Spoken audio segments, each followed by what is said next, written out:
Three, two, one, boom. We're live. 2.5 hour conversation. Didn't get the audio. Yeah, it was tough. I had to text him and be like, "Hey, man, I made a pretty big mistake." Was he a friend? Yeah, he's a good friend. I mean, the audio kind of caught on my mic, which was, so I posted it anyways just because it was early on, but it was by far the worst audio I've had. Yeah, I had one. I think I might have told you about this where I accidentally recorded it like off my laptop speakers and not my actual microphone, and I was so anal about it that I went like back and re-recorded myself. Did I tell you about that? Yeah, I remember. I Oh remember my hearing god, about dude! the things we do. Yeah, I can't say which person it was, but I don't think you can Do you tell. think But they dude, know no, there's no way, dude. No way. It took me like 3 hours to do. It sucked. the things you do, man? It's important. That's it, man. How you been, dude? I've been following you a little bit. Been good, man. I want to say two things. First off, thank you for having me on, and thank Oh, you for hell getting yeah. me in touch with Mark Green. I had him on the podcast 2 days ago, and that was a great conversation. So just Sick. seeing him on your pod instigated me reaching out. He's a good dude, man. Hell yeah, absolutely. Also, that stash is incredible. Dude, you have no idea how many compliments I get on this damn thing. Like I I mean, think I that's one got of the three. thickest. I think I got three yesterday. Like I'm not even bullshitting you. It's one of the thickest stashes I've seen in a while. For something to kind of start as a joke, and then it kind of ended up being what I called lucky. You know, I started killing a lot of shit when I started growing the mustache out. I've just kind of kept it and just really, I guess, became part of my deal over here. So yeah, we're gonna You'll rock it see for a little people in bit. baseball do that. People in Yeah. baseball will have a good game and like not shave a stash or like not get a haircut or shave their beard until they have a bad game or whatever. Yep. There's Yep. something to it. Yeah, that's what I'm rolling with. But other than that, dude, yeah, I'm glad you came on. I knew I was gonna have you on at some point, sometime, somewhere, somehow, and today's that time. So you've been killing the pod, man. Freaking as consistent as I've seen. I appreciate it, man. That's big. That's one of the first things that I remember hearing from people that made it big in the pod space was you just have to be consistent. So do my best to stick to it. Dude, you're like a remote podcaster. You're doing them everywhere. I feel like. Yeah, I'm all over the place. I try to do them in person as many as I can. I don't know if you're the same way. I live in Billings, Montana, so no. You live in Austin, don't you? Yeah, Yeah, a little bit easier for you. that's a good point. Not many people just happen to be through coming through Billings. No, they don't. No, that's actually great. Is there even a podcast studio for rent in Billings? Do you think? That's a great question. I highly doubt it, and if there is, I bet you it's extremely expensive. Yeah, I'm within a stone's throw of probably like 5 or 6. That's sick. That's really cool. So you just rent them out and then get her going?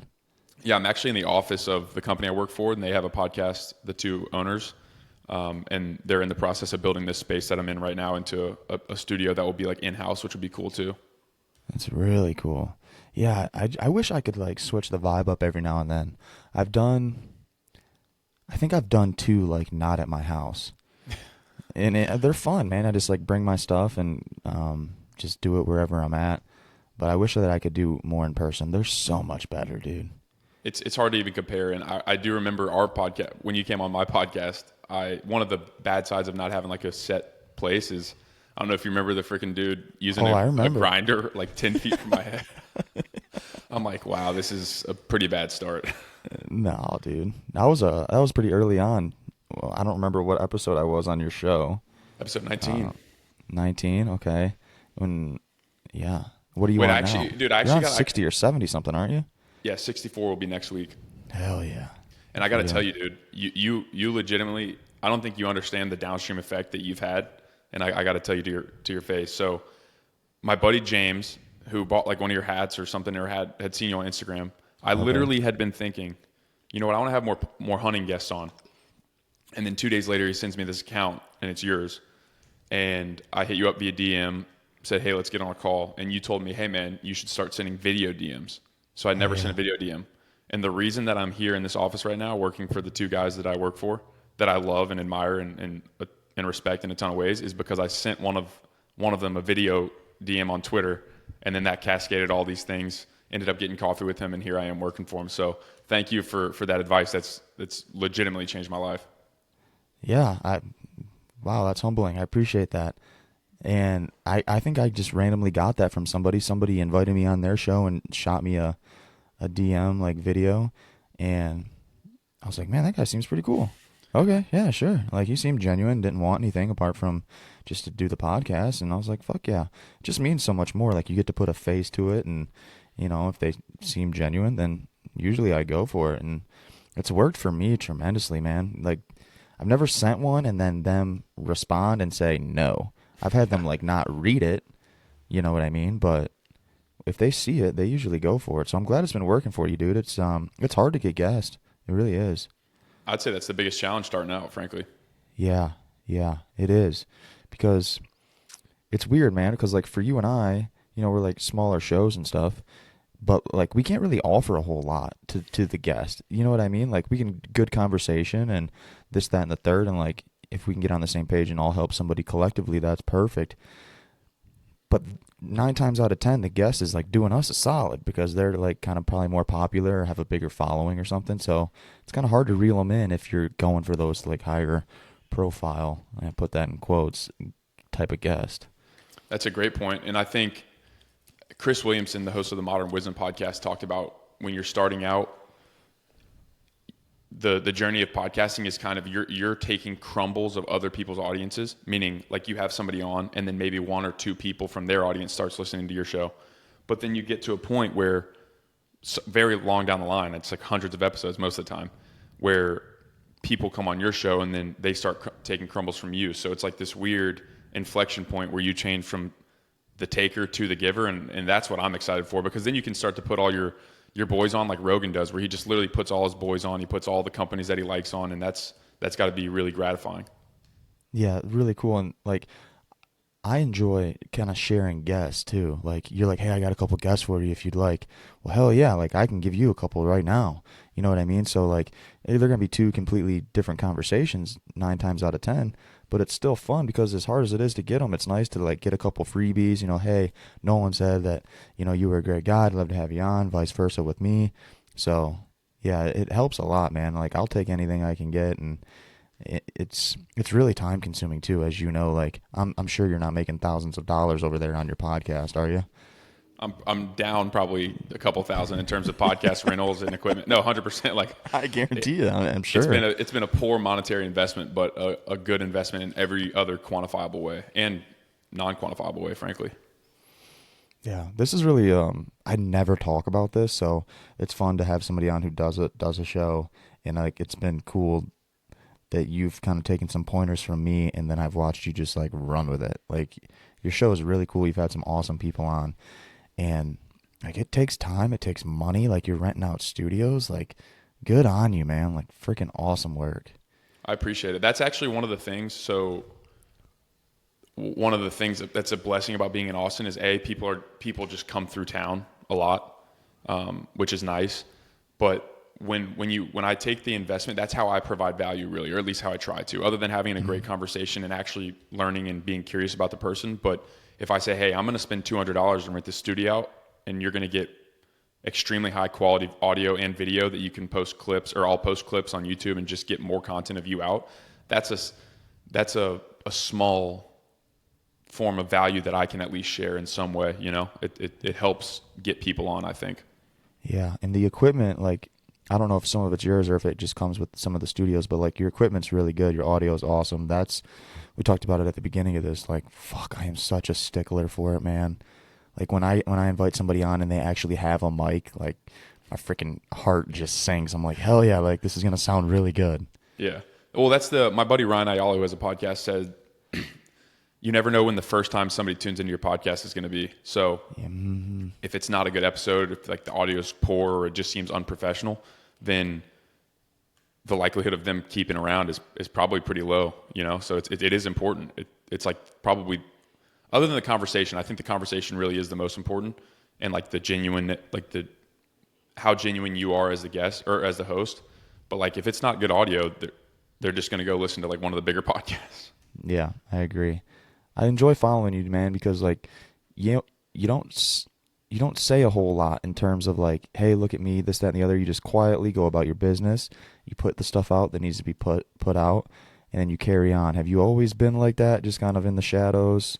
At least it seems like that to me, and I like your style. I like people like you that just go about their business, head down, get after it. Have you always been like that?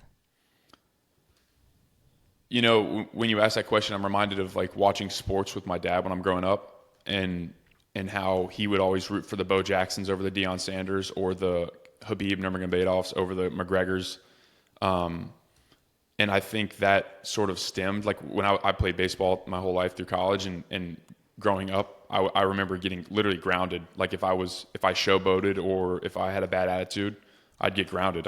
They'd punish me. So it was never ingrained in me to do that. So I've always sort of taken after my dad in that way. And like, I love the Habib is a great example in the UFC. He literally just shows up stoic and then he just wins.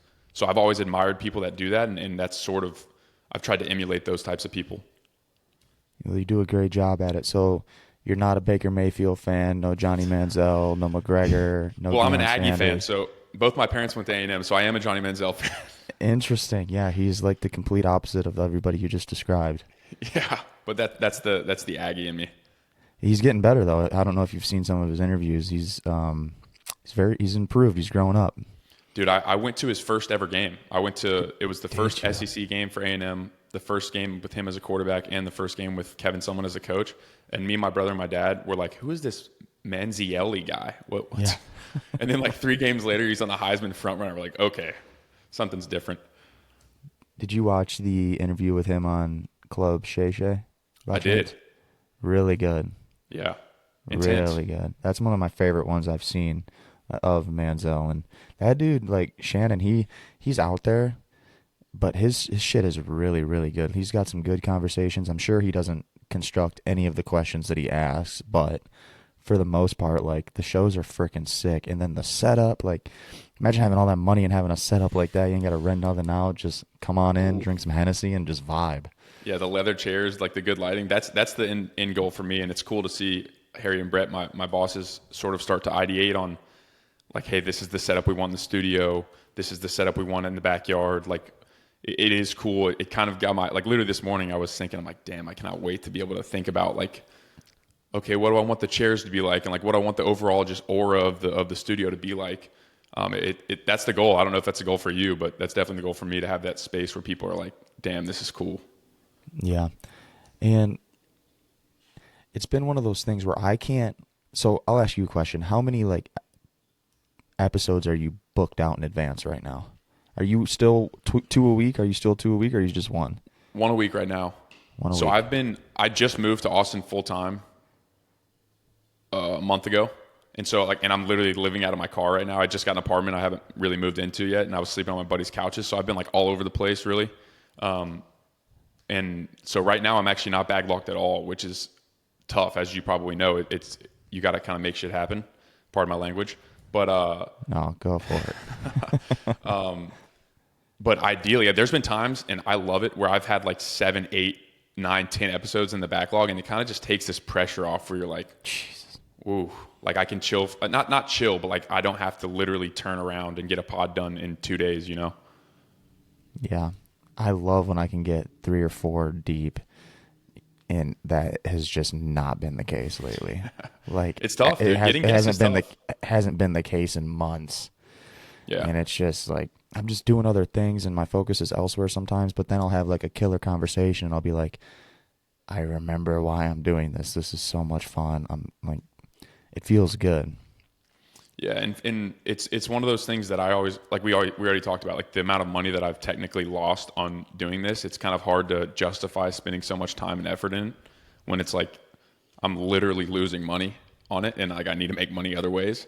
So it's kind of like that weird balance in your head where you're like, okay, I'm not making money on this. It's actually a net loss monetarily, and I have other avenues that I can invest more in that would make me more money immediately. But I just try to like separate myself and think about the long term, and I'm like Dude, think about how many people. Did you have Jack Carr on your podcast? Like think about how many people you freaking met just because you just decided to do this and stay consistent with it. I think it's awesome. That's my favorite part. I have so many friends that I've met that I would have never known if I wouldn't have started this thing. And this thing had a chance to die a couple months in, really. Like, I had a partner at one point, and then he left. So it was either like keep her going or say fuck it and be one of those things where you do it for a couple months and, oh, that was cool, and then you move on. Now it's been coming up on 3 years in the fall, and all these freaking people, like, I've never met you, but I haven't met a lot of the people in real life. But we talk all the time, hit you up, hey, great episode, and there has been some people where, like, I'm genuinely, like, friends with them. Freaking go out and hunt and go on trips, this, that, and the third. So that has been my favorite part. Don't care about the money, don't care about none of that. As long as we can help and benefit somebody along the way, that's one. And then two, like, selfishly, get to meet some really freaking rad people. 100%. I actually mentioned this to a guy yesterday. When I started the podcast, I thought it would be, excuse me, I thought it would be me just recording podcast or conversations that I would already have. And I'm like, oh, that's a net win. But I was so wrong. It's so much more than that. Like, you and I would literally not have met if I didn't start my podcast and if you didn't start your podcast. Yep. And there's probably, I don't know how many episodes you're in, 100 and what, 25, 30 or something? Yeah, like, I think this is 131. I always get it wrong, but I think this is 131. Yeah, so you've literally done that 130 times, where it's like you wouldn't have met that person unless you took the initiative to keep going and to stay with it. And to me, you mentioned selfish. Like, it is pretty selfish in my opinion. For me, like, I love doing it and I love connecting with people. And I think if that's not the goal, like, when people try to have podcasts or conversations with the audience directly in mind, I think it becomes a less valuable conversation. Yes. So, like, I try to do it, it maybe sounds bad, but I try to just do it like, I want to learn about you. I want to hang out with you. I want to see what you're about, see what, like, in you, like with you specifically, it's like, I want to learn about hunting. I want to learn about your story. And that is selfish, but then people listen to it and they're like, oh shit, Tyler does this. Tyler learned this. Tyler had this experience. And then that's where the value comes in for the listener. So it's a win-win. Yeah, I totally agree, because I've tried to force things in the past. Like, there was a point where I was filming myself a lot, and I was going into the episode being like, I need to say some fire shit so I can have a clip to post. And then I'd bomb the episode. I'd be like, that just did not turn out the way that I wanted it to turn out. Like, I don't even have your name written down on this, because I just wanted to kick it, man, and just see where it kind of goes. Those are the best ones to me, when we just talk, and then wherever it goes, then I'll I hate this term, but I'll piggyback off of the conversation. I'll think of something on the fly. And to me, those are the best conversations. And I've seen it be most beneficial to the person listening too. Instead of trying to force something to get a clip of content. You know what I'm saying? Yeah, absolutely. I think the example I always use is, and I'm not saying it's wrong, because Chris Williamson's a great example. He is one of the most I think he's like number 4 or 3 in the world right now. And he has like notes and everything. Awesome. Yeah, it's the highest quality podcast in the world in terms of like production. But he has notes for everything. Mm-hmm. And the way that I think about, though, is like, if you and your best friend, or even you and I, were going to go grab a drink or smoke a cigar or something, I wouldn't have a page full of, hey man, so Tyler, what were you doing like 25 years ago to the day? You know, I wouldn't have that. It would be a fluent conversation. And then for me personally, the skill development of over time, you have so many different people on the podcast with different temperaments and different conversational abilities. You as the host, and I'm actually curious to hear your thoughts on this. The ability to sort of handle different types of people and still make it a good conversation has been huge for me. It's difficult, isn't it? Some people just don't like talking, man. I know. It's like, why are you on here? You didn't have to come on. You could have said no. Yeah, it's like a burden. It's like trying to pull stuff. But that's just like in life, dude. In business, I'm sure, and maybe even in relationships and stuff like that. Like, that's important. Yeah, like, one thing I always try to do, especially when I don't know the person, a lot of times, dude, I'll send them a DM. They'll say, yeah, we'll get on. We'll talk for 2 minutes off air. And then, like, I'm trying to get it in. Freaking, they got an hour of time, so I'm trying to utilize that as much as I can. I've known this person for freaking 2 minutes. Literally 2 minutes. So I'll just try to make them feel extra comfortable right off the get, and, like, crack a joke or, like, give them a compliment. And, you know, I do my research on people that I don't know. So I'll try to let them see that hey, like I've been watching, I've been listening to what you've been saying online or whatever, and I'll kind of feed into that to try to get them to start talking about themselves a little bit, and that just seems to, put their shoulders back and just relax a little bit, and it has worked for me. I don't know how you go about it, but I just try to make them feel extra comfortable right off the get because I don't know the guy. 2 minutes. And You're exactly he right. don't know, and he don't know me, so he's probably like got to feel me out in the same way. But if I can, kind of give him a pat on the ass to start it, I've noticed that bodes well for me in the end. Yeah, well, that reminds me of two things. One, doing pods in person, it's so much different because just something about like shaking a guy's hand and being able to actually talk to them in person. It's just immediately more rapport. Because like you said, like logging onto a computer and having 2 minutes before you have an hour-long conversation, it is a skill, 100%. And the other thing that I like, the research thing, it's like a sign of respect. Like, so say, yes, I always think about Jocko Willing because he's like one of my I would love to have a conversation with him at some point. If I went into that conversation and didn't do research or like acted like I didn't really know who he was or that I wasn't a massive fan of his podcast and consumed an immense amount of his material, why on earth would he come on? Like, it would be disrespectful.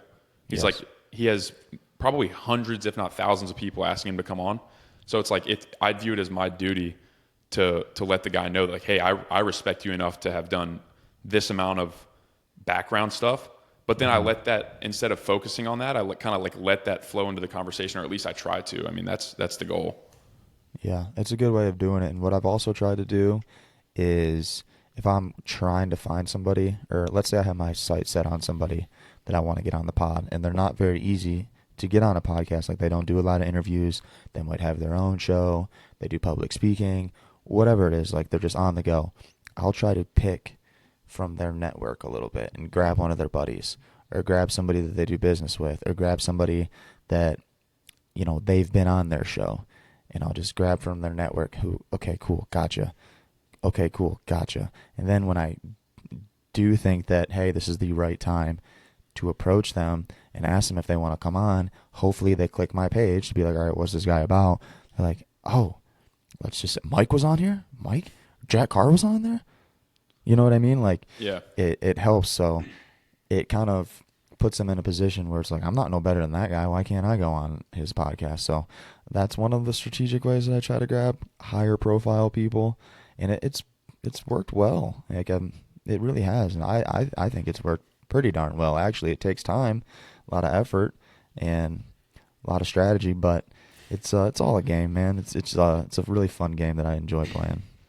100%. I do the same thing, and I don't think some people might construe that as like a means to an end, but I don't think about that. I think it's literally just like in any way, or in business it's the same way. Like, if you want to get to a certain investor, I was just gonna say, it's just freaking business, man. And the other thing is like about like rapport, just general principles of rapport. If I know that you know a person that I know, and the person that I know who knows you speaks well about you, I instantaneously, if I respect that person's opinion, then I already have feedback. I already have like some level of information about you. And it's the difference between like I'm sure you've done this, a cold DM to somebody, or if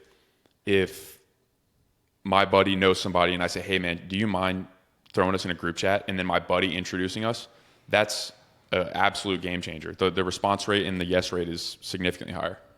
Yeah, and when something like that happens to me, like if a friend refers somebody to me, that person is kind of like automatic credibility. Like I'm like, hey, if my buddy messes with this person, they gotta be solid because my buddy's solid. Mm-hmm. It's social proof. It is, yes. And that's like the type of skills, dude. That's why I don't think everybody should start a podcast, but like I think everybody should maybe try it at some point, because those are the type of skills that, how else do you cultivate them unless you're talking to a lot of people? Right. You can't. Right. Yeah. And I don't really think I'm that good at it, man. Like, I just get on here, shoot the shit, and try to have constructive conversations and have fun. Like, I don't want it to be so serious all the time. Like, I genuinely want to chop it up and just bullshit and crack jokes. And sometimes, like, my buddy the other week started talking about, like, jerking off at the end of the episode. He's like, you got to stop beating off. He's like, should we delete that? I was like, no, like it's actually like a true statement. Like you really probably should. Like it's bad for you. Oh But yeah, like dude. I just want to mess around sometimes too. Like it's not all that serious. It's my show. We can do whatever the hell we want. Yeah, and I have a buddy named Noah Ryan who's been on my pod twice, and he talks about like he's big on Twitter, like the health side of Twitter, and he puts out a lot of good content. And his like number one criteria is I want to do things that I want to do. Like I never want it to be like I want to create content or I want to have conversations that I want to have. And Rick Rubin, have you heard of Rick Rubin? I have. He has like this idea that the art is for the artist, not the audience. Yes. And we kind of talked about this, but like when the artist tries to make the art for the audience, it degrades the art. And it's the same thing with conversation. Like if you're sitting here, like you said, like with a clip in mind, like, oh, I got to drop this bomb just so I can get this clip. You're not even focused on the conversation. You're focused on when you can get that clip in, and then the conversation sucks, and then it's a net loss. Yeah, I've had it too, dude, because I've been doing that. Well, I haven't done it in a long, long time because I don't film anything anymore. I've realized that, hey, that's not the route we want to go. But they'd be talking. I wouldn't even be listening to them, dude. Legitimately. I'd be in my own head being like, how am I going to fit this in? Like, I kind of know where I want to go with it, but what the fuck am I going to say? And then they'd stop and I'd be like, oh, yeah, cool, well said. And then, like, completely disregard everything that they said. And it's just not the way to do it, man. It's not the way to do it at all. Well, they can. I think people can pick up on that too. We like deceive ourselves. They can, yes. They know, Yeah. and especially once again, like with a bigger guest, dude. It reminds me of like a coach, like when people would look away when my coach was talking to me at the end of a practice or something, and people would like look out into the outfield, and he'd be like, "Hey, like look and focus at me," and it's not egotistic. It's like, "Hey, I'm like trying to do something here." And so the way I think about it with like a bigger guest quote, like I don't like saying bigger guest. Well, I don't either, but I just don't really know how, like, a better word to describe it. maybe like Say more higher profile, maybe. yeah, like That's harder kinda to what reach, I guess would be Yeah. a way. I view that as in the same light. It's like like you said, they're pretty much doing me a favor, frankly. So like, it would be a sign of disrespect, in my opinion, to not give them my full attention and trying to focus on some clip for me or something. It's just not a good way, and I don't think that those types of podcasts last. So obviously, you're doing at least a pretty good job at it if you're 130 in. Trying, man. Yeah, we're trying. Let's switch gears though. I appreciate you want to chat a little bit about podcasting. I never literally ever do it. I don't tell anybody in public that I have a show.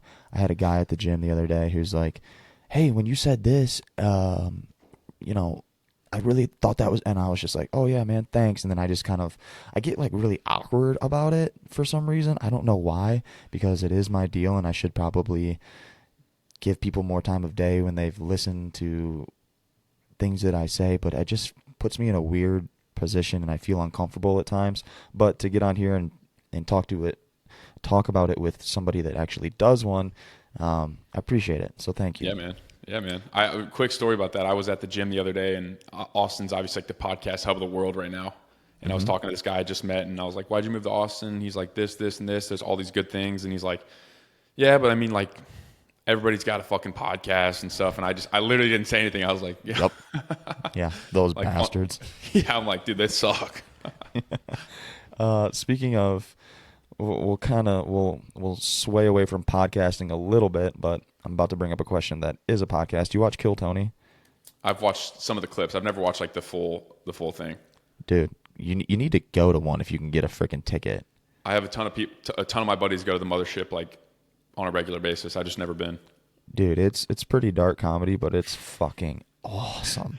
Yeah, my buddy It went is to see Rogan.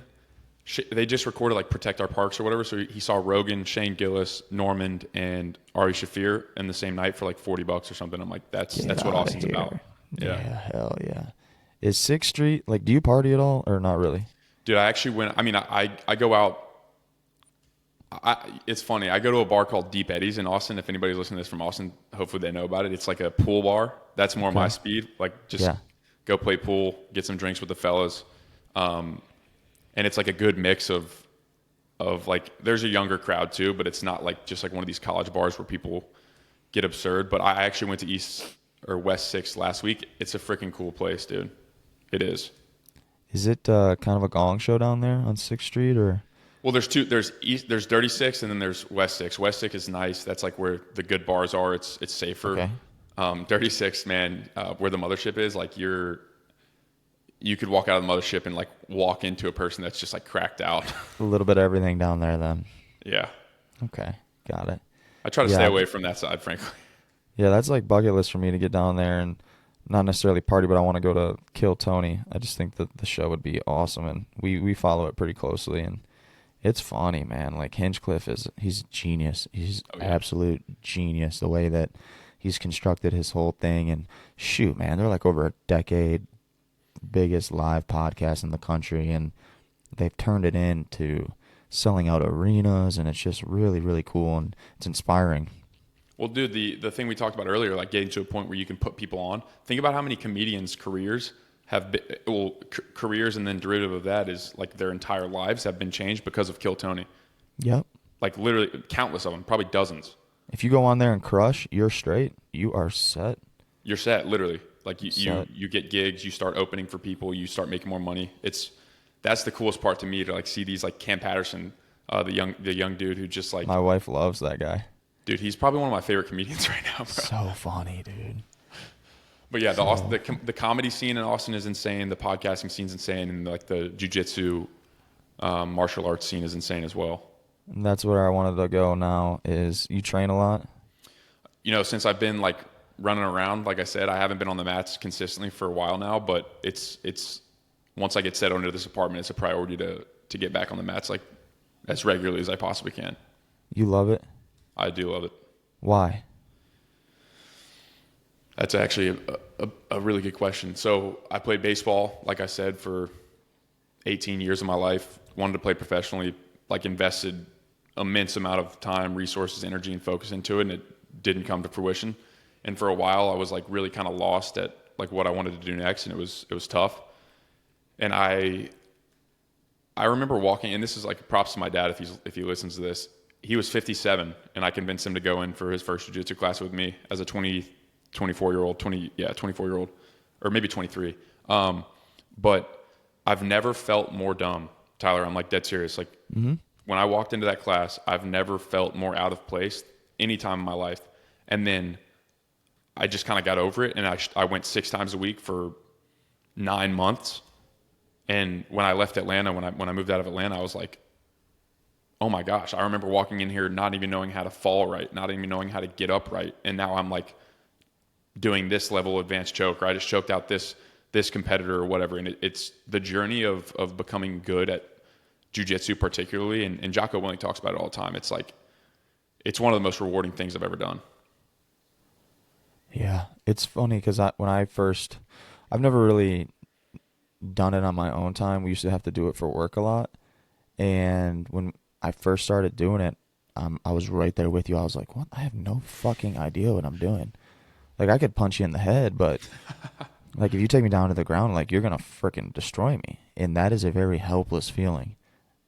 But something along the way kind of clicks when you learn proper technique for certain things and you start to get more comfortable.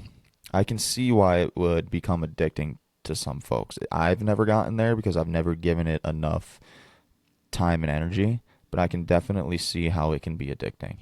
Yeah, and 2 things on that. One is like the gym is extremely important in my opinion. I think I was blessed greatly to go to a gym and have a coach, Coach Phil, who's been on my podcast twice and who I consider a mentor. Just an incredible environment that I like legitimately wanted to go to every single day as much as I could. And if you don't have that can be tough. It can be tough. And I don't know the jiu-jitsu scene in Billings, but I'm sure it's not like Austin or Atlanta. No. It's not. The second thing is the humility, sort of back to what we were talking about, like with Deion Sanders and that type of like mentality.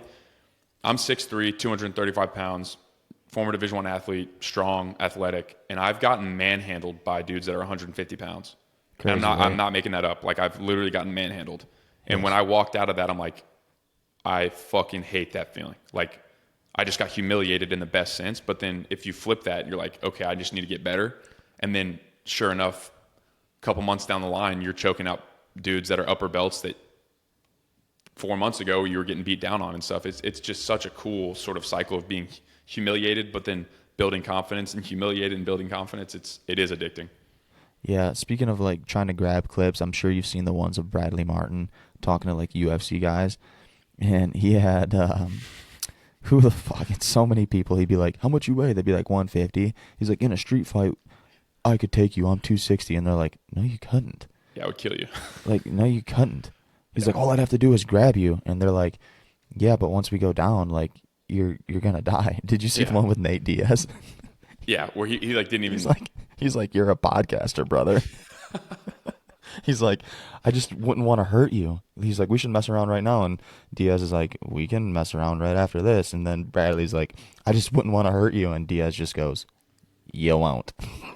Dude, do you know who Mighty Mouse is? Demetrius Johnson. Yeah, yeah. So I think he fought in the 125 pound division. Yes, And there's a yes. video circling right now where he is literally rolling in a competition against a I watched 250 pound.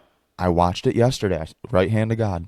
I did. Insane. And Yes. so this is what I love. So like you see these dudes who like, I just see red. And my coach always, Coach Phil always says, the people who know how to fight, like legitimately how to inflict damage onto you as a human being with their body, are 99.9% of the time the people who will go out of the way to not fight because they know what can happen. And so you see these dudes that are like, I just see red. And then you see Demetrius Johnson rolling with a dude 125 pounds heavier than him and like handling himself. So it's people don't understand the amount of leverage that you create by like cultivating the skill of martial arts, whether it be kickboxing, boxing, jiu-jitsu, whatever it is. Yeah, a lot of it's confidence too, right? It's being calm, and a lot of it is just confidence in your technique. If I'm not 100%. mistaken, that I mean, granted, I am in no way, shape, or form into jujitsu, proficient in jujitsu, never have been. I won't say I never will be, but that's just what I've noticed hearing people talk, and I love UFC stuff like that. And then, going into those clips, you watch Mighty Mouse rolling around with a dude that's 250. He's just calm, cool, and collected. He's not breathing hard. He just knows he's setting things up. He's setting it up Yeah. and executing.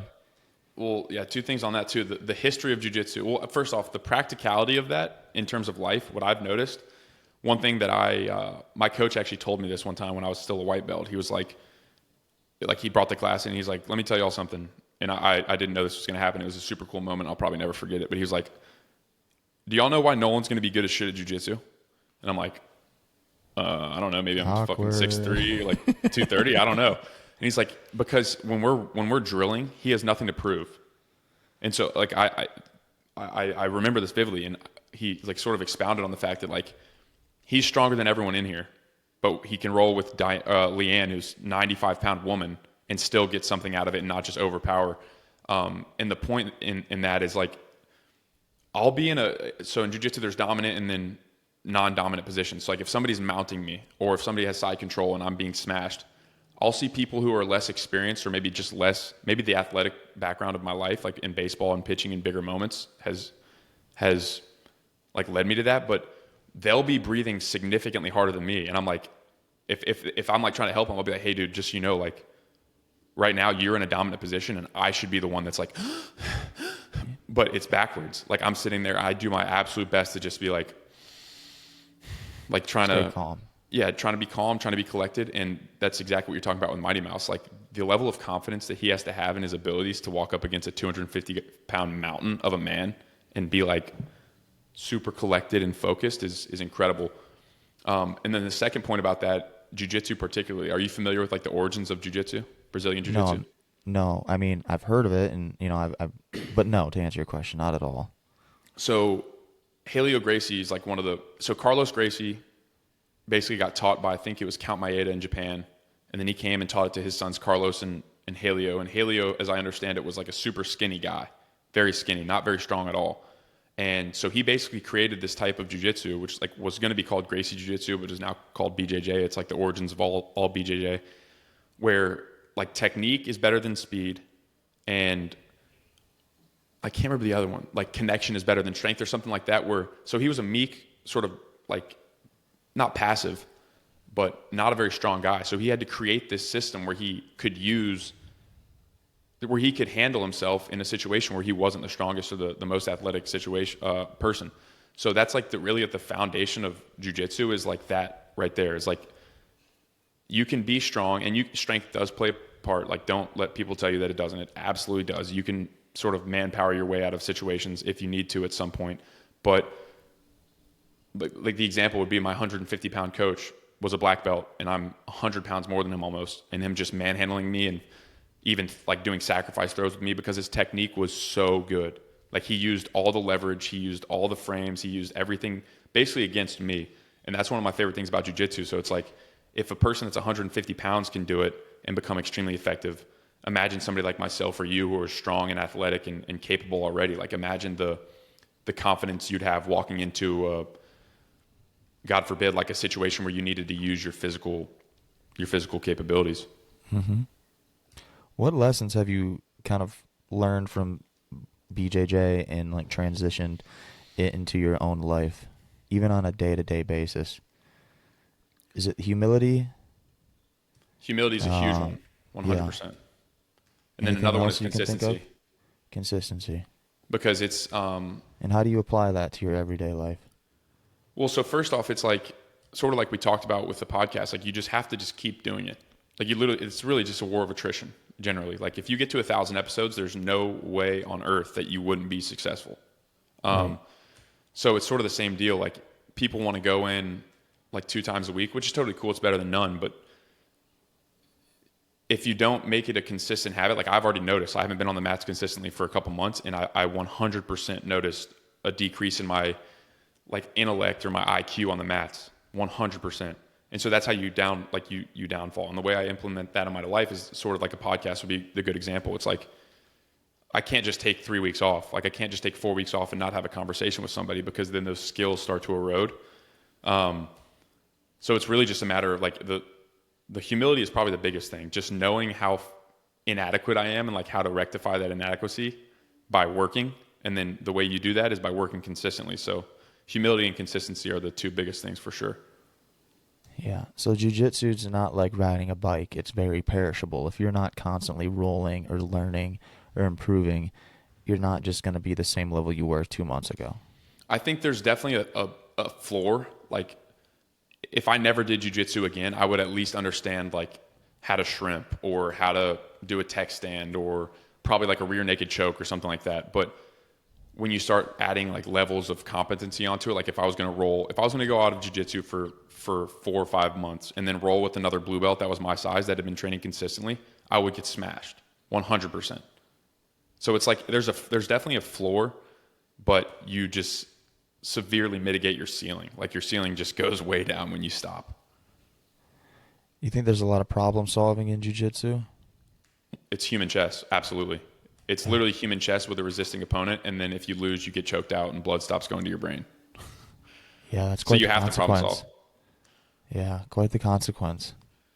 Yeah, it's another thing I like about it is Lex Friedman talked about this, where it's like every time that you tap, it's like an ego death. Yeah. Like you have to confront your ego. It's like I'm either going to be egoic right now and let this guy break my arm because I don't want to lose to him, or I have to succumb to the fact that I just lost and that I'm not as good as him in this moment. That's another good lesson as well. But yeah, it's literally problem solving. That's actually a great point. That's what it is. Do you have any like long-term goals with it? Yeah, I always say this. My coach actually asked me this on the podcast, and I said, my goal has always been to be able to roll like in the last week of my life. Like I want it to be like a 60, 70 year thing. I've competed before and I did well, which was fun, but I don't have like any aspirations of being like a world champion or anything like that. I just want to be able to roll with my sons or my grandsons when I'm old. I think that would be the freaking coolest thing. Do you tailor your training in the gym towards being better at jiu-jitsu? You know, I there's been a time in my life particularly where like right before my first competition actually where I was going hard. Like I was literally lifting 6 times a week and also going to jiu-jitsu 6 times a week. And I'm 24. So like it kind of worked, I guess. But I hurt my back like pretty solid. And I think that's probably part of the reason is like I wasn't like taking into account the different stresses on my body. But one thing I 100% do is a lot of mobility, like shoulders, particularly hips, and I train neck as well. So yeah, that type of stuff I do because like the shoulder mobility, there's so many different submissions in jiu-jitsu that revolve your shoulder. And I've seen that actually come to play, like where somebody should be able to get me an Americana, but I have more range of motion there and I can get out of it. So yeah, I absolutely do add more mobility and more like functional movements in my training. How's your diet? It's clean, dude. It's probably the cleanest right now I've been in a long time, which feels good. But it's pretty much my top of the funnel is I try to just never eat processed foods if I can help it. Like ultra processed foods as much as I can possibly help. I don't eat them. Other than that, I eat a lot of red meat, like probably like 2 pounds a day on a good day, and then fruit, honey. Raw milk. I'm a big raw milk proponent. But yeah, it's pretty much just like whole foods as much as I can get. That's good. Yeah, I've been kind of a roll lately with asking those couple of questions, just because I'm very curious as to what everybody's always doing. You know, there's so many things online, and you need to do this, or you're never gonna, and it's like, well, what works for Nolan might not work for Tyler, and vice versa. So I'm always curious as to what people's diet looks like, what their training looks like. How's your recovery? Obviously, mobility, you can throw into that category, but do you do anything? You do any saunas, cold plunges, anything like that? Massive. The sauna is probably one of my favorite things in life, dude. A nice sauna session at the end of the day, I absolutely love it. So yeah, that's one of my favorite things. That's actually one of the first things I probably ever really got into in terms of like really diving deep into the science of it and like learning why it impacts me and stuff like that. Cold plunges, I'll use them as like pre-workouts.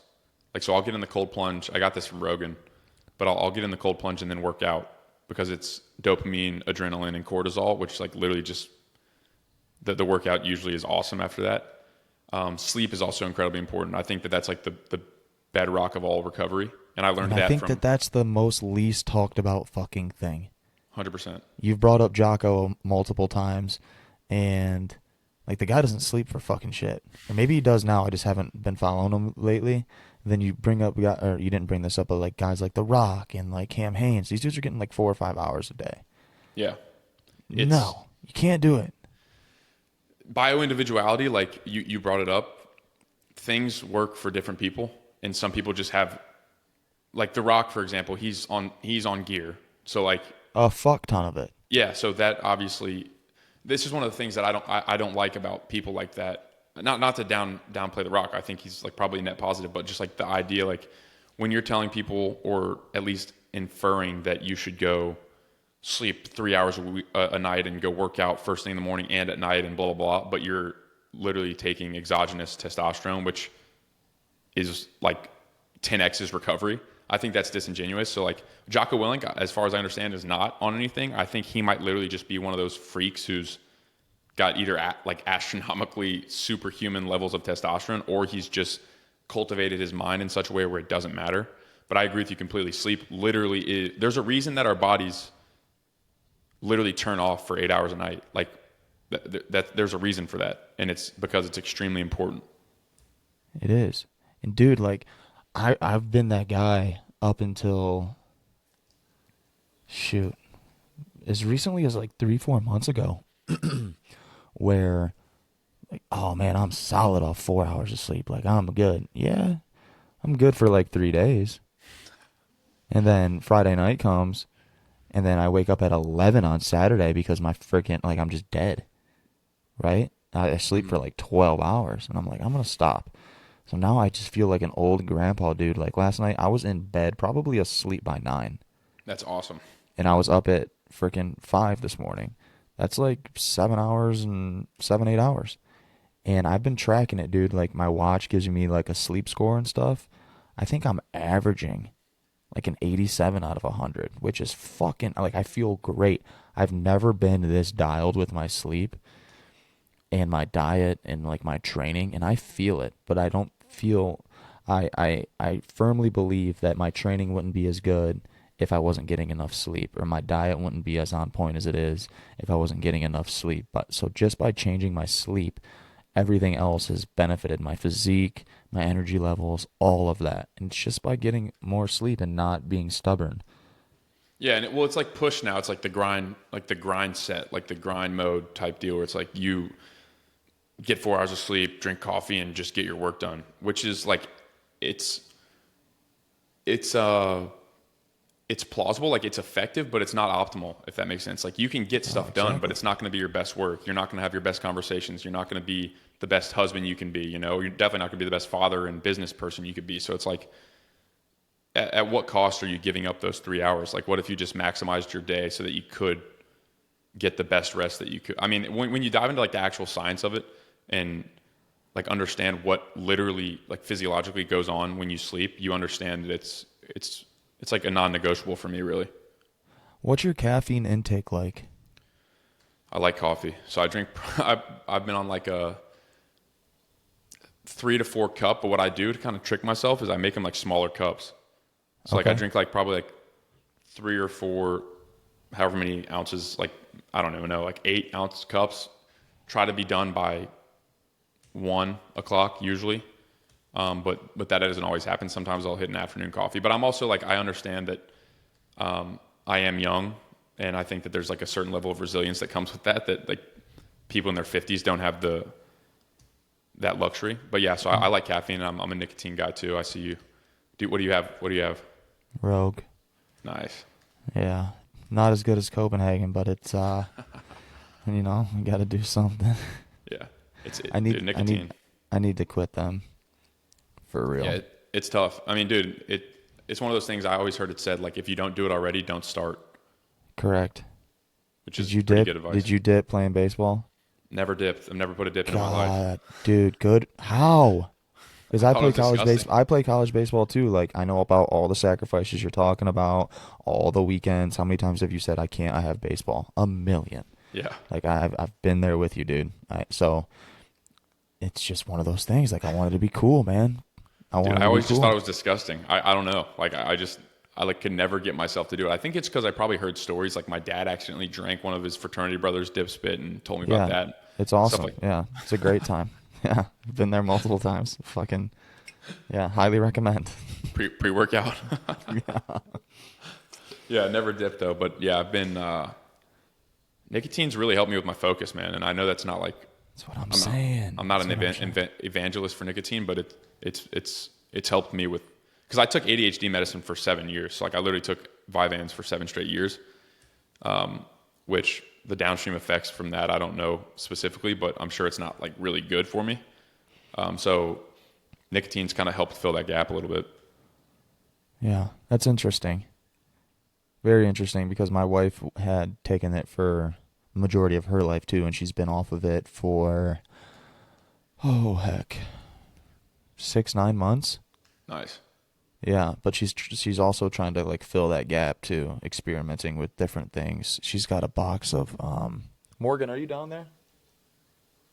No, she's not down there. She bought another product that's more natural. I wish I could tell you the name of it, but she says it's okay, but it gives her anxiety.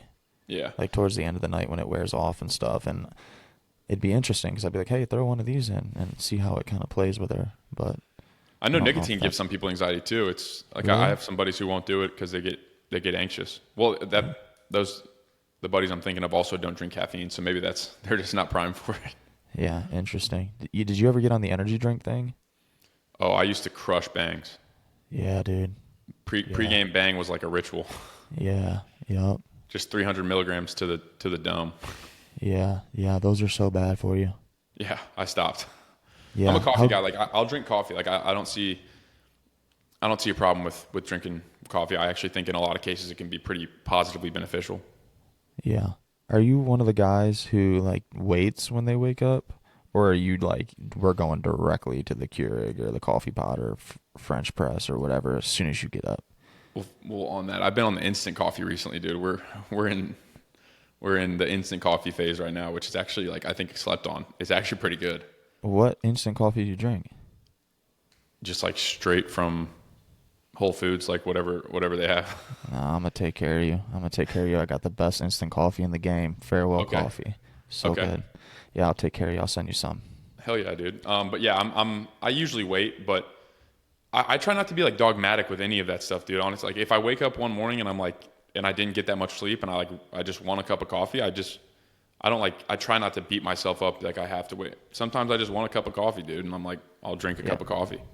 Just curious, man, because you've seen all the Huberman stuff and, all that shit. You need to wait 90 minutes and all this other stuff. I don't really look too much into it. I mean, I also heard that guy had like 6 girlfriends not too long ago, so like I'm not really sure how credible he is anymore. But moving on.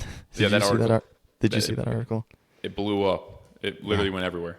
I don't know how true it is because it's New York Times, but it's interesting. It's definitely it's funny because some people are like posting the clips of like him on podcasts, and there was actually one dude that he was talking to, and I actually I think Huberman's a net positive. I've learned a lot from his podcast, frankly. So do I. So I just think it's like when people get dogmatic, it becomes a negative. But there was one clip where he was talking to some guy, and he's like, the guy was saying like, yeah, and for example, like a guy could never juggle like 8 girlfriends and do this, and then the clip was like Huberman like, ha ha ha ha ha. Yeah, negative. Yeah, that's it. Yeah. Well, apparently you can. Yeah, apparently so. If you wait 90 minutes to drink coffee. Yeah. It's interesting. I sent that to my wife because she loves Huberman, and I was like, he's a dog. Fuck this guy. Dude, what's we haven't really caught up since your hunting season. How did the season wrap up? Fucking better than I could have ever imagined. Maybe the best season I'll ever have. Let's go, man. Yeah, maybe the best season I'll ever have. Like with any luck, I could have filled every tag. I missed a bear, and then I shot a bear, probably killed him. We could never find him. Dang.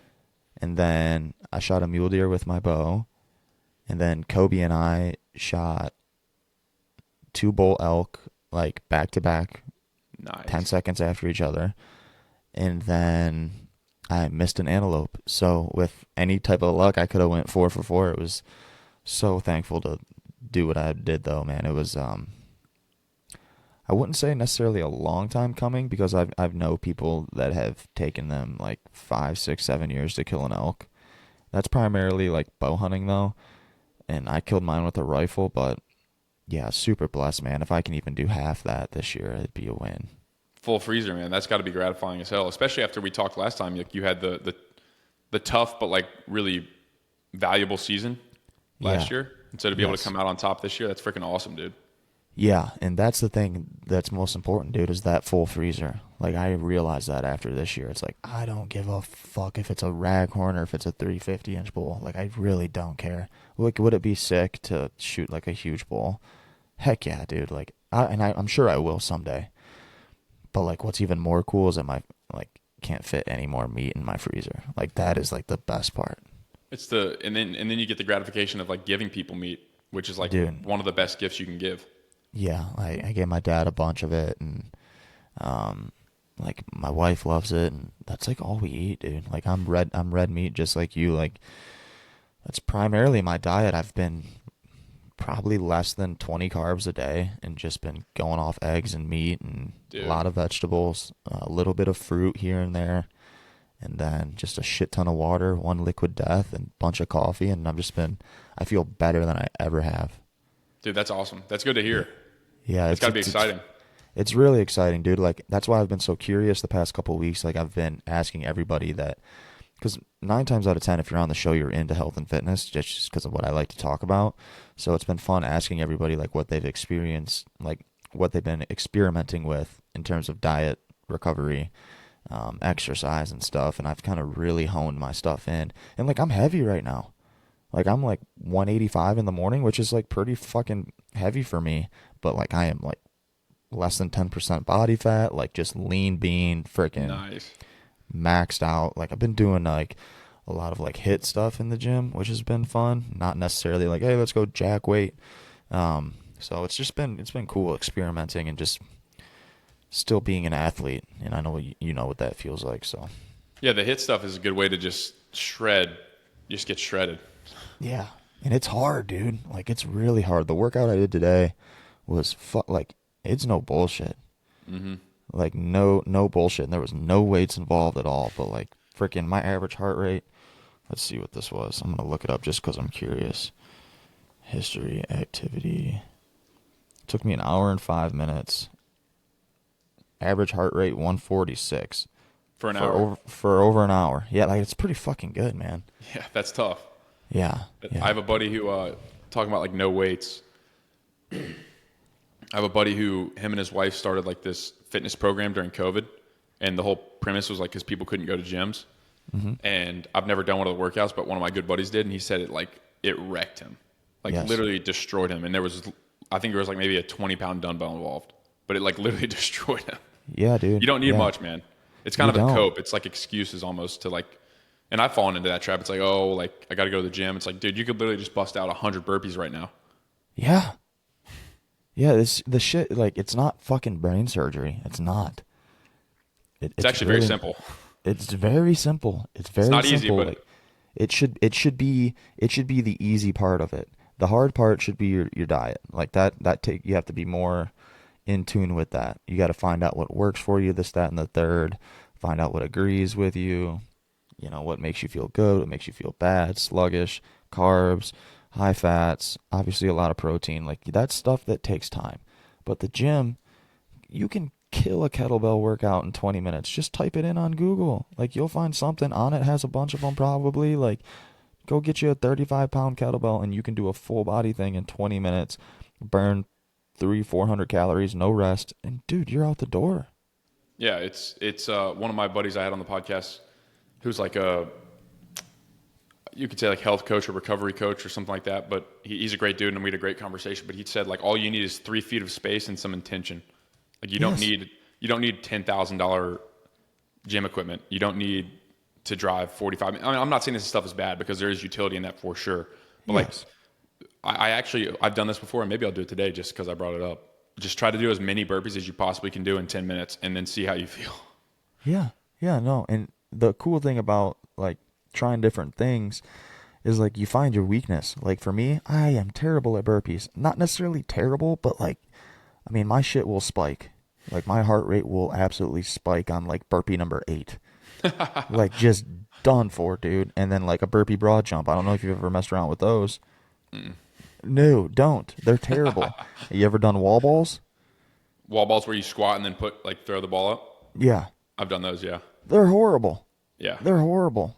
But now I'm doing them all the time because I suck at them and I want to get better at them, right? So you just got to mess around, dude. And just, you're supposed to do, like, if you can bench 3 plates, don't bench all the time. Like, you're good at that. Like, you already got that. Do shit that you're bad at. One thing that I always say, I totally agree. And one thing that I've said this for a while because in baseball, it's, especially as a pitcher, you kind of get confronted. I got confronted with this when I was 18 years old, going into college. Strength only gets you so far. So the way I look at it is your strength without mobility means less, and your mobility without strength means less. And then those two without levels of athleticism mean even less.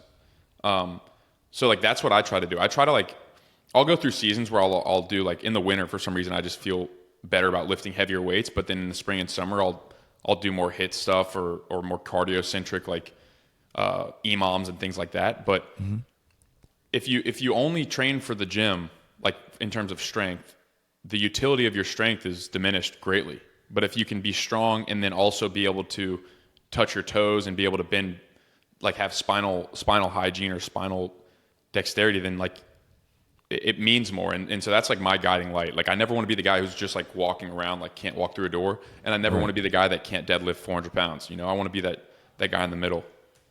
Right. And that kind of falls into like that hybrid thing. I think that's getting a little bit overplayed. I think I'm just tired of seeing it all the time online. I'm a hybrid athlete. Okay. Everybody's bio. Yeah. Okay. Sick. All right. We got it. But there's something to it. I understand it. Like it's just called being an athlete. Like you're just athletic, right? Yeah. And the only way to cultivate athleticism is to do athletic things. Like that's literally that's the only way to do it. Right. Yep.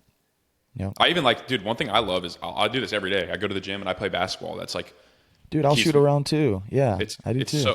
It's such a good way to get the blood flow going, get the heart rate up, get moving, get sort of it just keeps you athletic. It's like hand-eye coordination. It's all these things. And I love it as a warm-up. Yeah, you can probably and it's fun, dude. Dunk 6'3". Come on now. You got any hops or no? You ever seen that movie White Boys Can't Jump or whatever? White Men Can't Jump. Hell yeah, yeah. That was about me. I could throw a baseball. I couldn't jump. Yeah, let's. I want to talk a little bit about that, and then I'll let you slide, man. We've never touched on that. What was your baseball career like? Where'd you play? You were a pitcher. Were you right-handed, left-handed? How hard did you throw? How many pitches did you have? I love baseball, man. That's my jam. I never get to talk about it, especially out here, because nobody fucking plays baseball. Nobody knows and watches it or nothing. So, and opening day was yesterday too. Happy opening day. Well, I'm an Anaheim Angels fan, and we just got rid of our best player, so that was sick. And we're probably gonna win like 35, 40 games this year, so it should be a hell of a time. I thought you maybe be a Tigers guy from Michigan.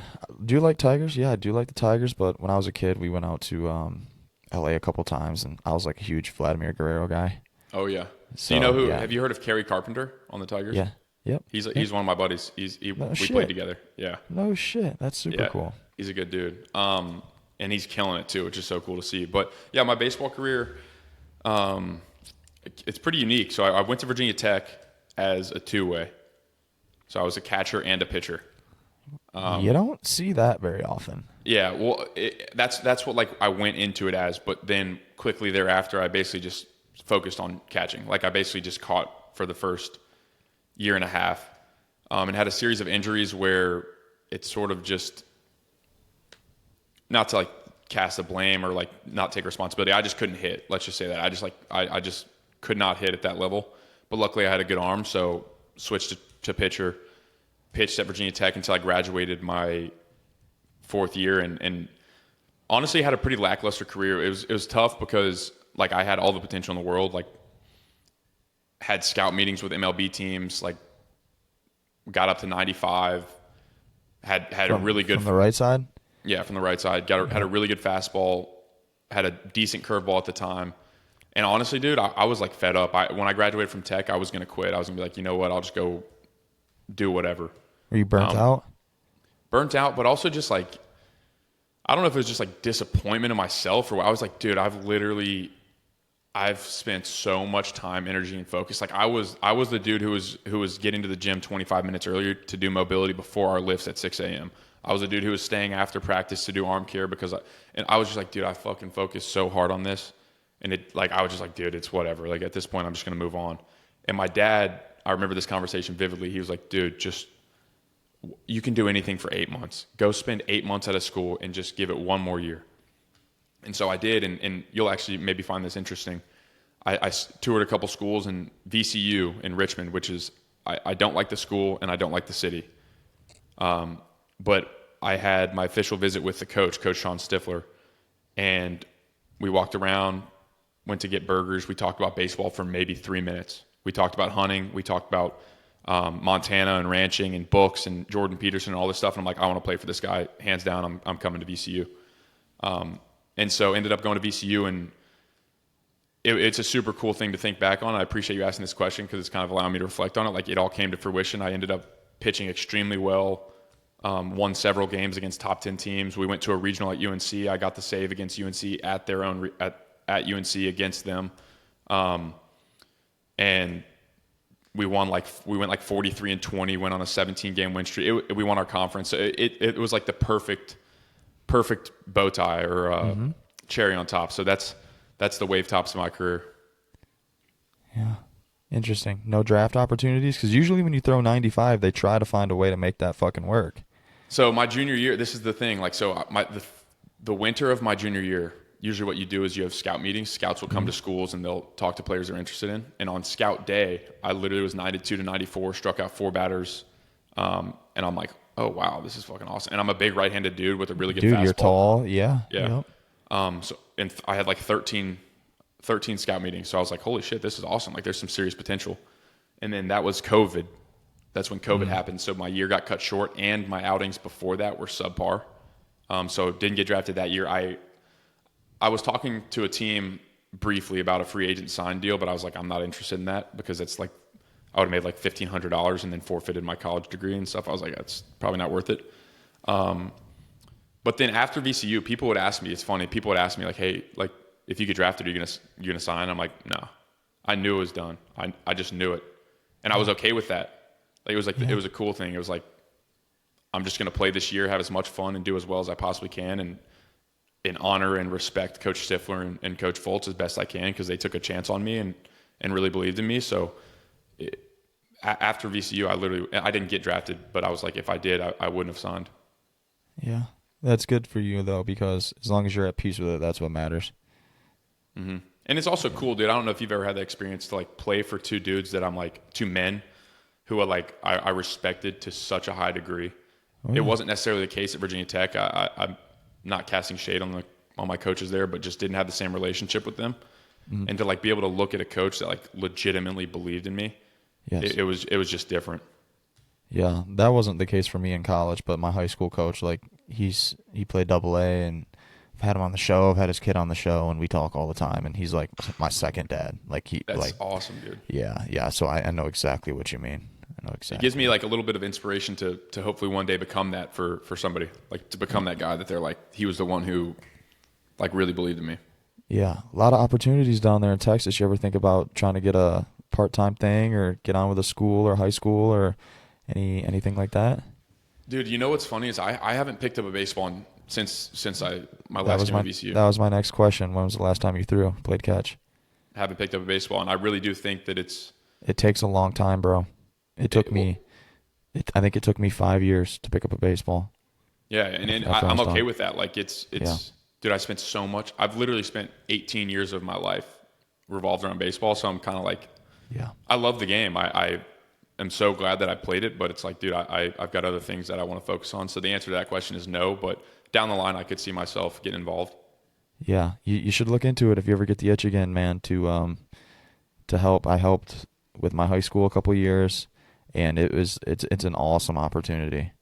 Just cool. I mean, you have so much knowledge and you know the game, and you might like it, and you would have that opportunity to kind of be that mentor for some younger kids. So I'm not trying to force you anything, but think about it when the time's right, and I think you'd really enjoy it.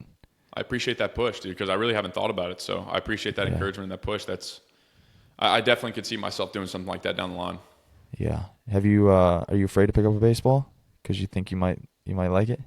No, actually, me and my. I'm asking you that because it's not like you're 30 like me. You're 24. No, I always say, like, I feel like if I played baseball now, I'd be better than I was back then. But I believe it. The guys I work for, they played baseball in college as well. So we're trying to get a day where we go to like some field and hit some BP and field some ground balls. Yeah, just for nostalgia. Should. Yeah, y'all should. If I get down to Texas, which I'm hoping to at some point. Dude, hit me up, 100%. Would love the link. Yeah, I'm not sleeping in your car, so get that fucking apartment squared away, will you? Well, dude, we the other cool thing about our office is like we have like desks and stuff too. So like if you ever need to come down here and do some work, like feel free. It's a cool environment. I would love to do that. Yeah, really cool. Maybe I can get a good deal and just work remote. Good deal on a flight, that is, and work remote for like a week and just kick it, and that'd be fun. Yeah, man. Because I got a lot of other people down there in Austin too that I'm friends with. Could be a cool opportunity to do some pods too. Yeah, like you could rip some pods while you're down here if you wanted to. Well. That'd be cool. Really fun. That's all I got, man. Tell people where they can find you. Plug your podcast, plug your social and all that stuff, and I'll let you slide, Nolan. Well, first off, thanks for having me on, man. That was awesome. Really appreciate that. Absolutely. Cool full circle moment for me. You can find me on Instagram and Twitter at Tyro Nolan, TYRONOLAN, Tyro Nolan. The podcast is called the Tyro Experience, TYRO. Tyro means novice or beginner and stems from the Latin word meaning young soldier. So pretty much just try to talk to people that I find interesting and learn from them. So you can find that on Spotify, Apple, and YouTube. Yeah, if you like my podcast, you're definitely going to like Nolan's. He's way more intelligent than I am, and you'll like it. He's got some good people on there, man. I appreciate you. Tyler, thanks, man. This is awesome. Yes, sir.